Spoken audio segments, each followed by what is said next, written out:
அடுத்ததாக பொருளாதார நிபுணர் திரு நாகப்பன் நம்முடன் நினைக்கிறார். சார் வணக்கம். ட்ரம்புடைய இந்த அறிவிப்பு உடனடியாக இந்தியாவுக்கு என்ன தாக்கத்தை ஏற்படுத்தும்? தமிழ்நாட்டில் இருக்கக்கூடிய ஏற்றுமதியாளர்களுக்கு என்ன மாதிரியான தாக்கத்தை ஏற்படுத்தும்?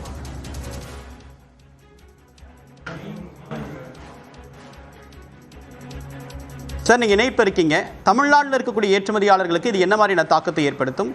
இந்திய அரசு இந்த விஷயத்தை எப்படி அணுகி இருக்கு? ஹலோ சார், நீங்க இணைப்புல இருக்கீங்க. தமிழ்நாடுன்னு இல்ல, பொது தமிழ்நாடு வந்து குறிப்பாக ஆட்டோமொபைல் நம்ம நிறைய பெரிய அளவுல பண்ணிட்டு இருக்கோம். இது ஒட்டுமொத்தமாக பார்க்கும் பொழுது இது ஓரளவு எதிர்பார்க்கப்பட்ட ஒரு விஷயம்தான்.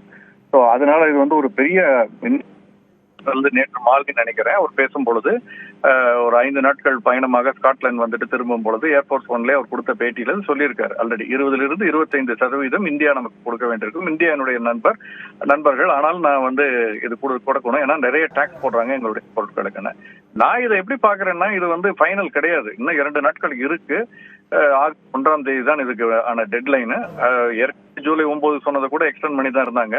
இந்த தடவை எக்ஸ்டெண்ட் பண்ண மாட்டேங்கிறது கமர்ஸ் செக்ரட்டரி நேற்று முன்தினம் சொல்லிட்டாரு. பட் அப்ளிகபிளா இருக்கும், அது இந்தியாவுக்கு தெரியும். இதை ஒரு நெகோசியேஷன், ஒரு டாக்டிக்ஸாக தான் அவர்கள் பயன்படுத்துறாங்கன்னு நினைக்கிறேனே தவிர இது யூரோப்பியன் யூனியன் மாதிரி 15-20% அளவுக்கு தான் இருக்கலாம் நான் நினைக்கிறேன். பட் அப்கோர்ஸ் இது யார் கையிலையும் இல்ல, அவர் என்ன நினைக்கிறாரோ அதுதான் அவர் செய்வார். அதனால அது நாளை மறுநாள் தான் இதற்கான ஒரு தெளிவு பிறக்கும் நான் நினைக்கிறேன். ஏன்னா இந்தியா வந்து ஹார்ட் பார்கெனிங் பண்ணிட்டு இருக்கதா தான் நமக்கு வரக்கூடிய தகவல்கள் எல்லாம் தெரிகிறது. ஒரு ஈஸியா ஈல்டு பண்ணி விட்டு கொடுத்து போற தயாரா இல்லை அப்படின்னு. குறிப்பாக டாரிஃப்ல மட்டுமல்ல, ஜெனட்டிக்கலி மாடிஃபைடு அது மாதிரியான ப்ராடக்ட்ஸ்லயும் வந்து நம்ம ரொம்ப கவனமா இருக்க வேண்டிய ஒரு சூழல்ல இருக்கோம்.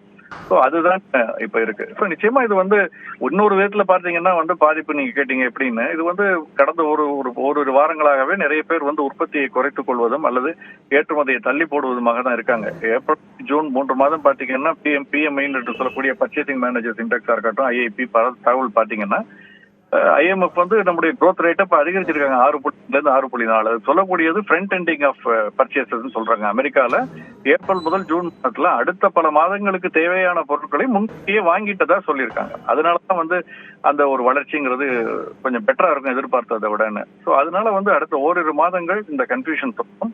பட் 2-3 நாட்கள் இதுக்கு ஓரளவு ஒரு குறிப்பிட்ட அளவு தெளிவு வந்துடும் நான் நினைக்கிறேன். உங்களுடைய விரிவான கருத்துக்களுக்கு மிக்க நன்றி திரு நாகப்பன். மற்ற செய்திகளை ஒரு சிறு இடைவேளைக்கு பிறகு பார்க்கலாம்.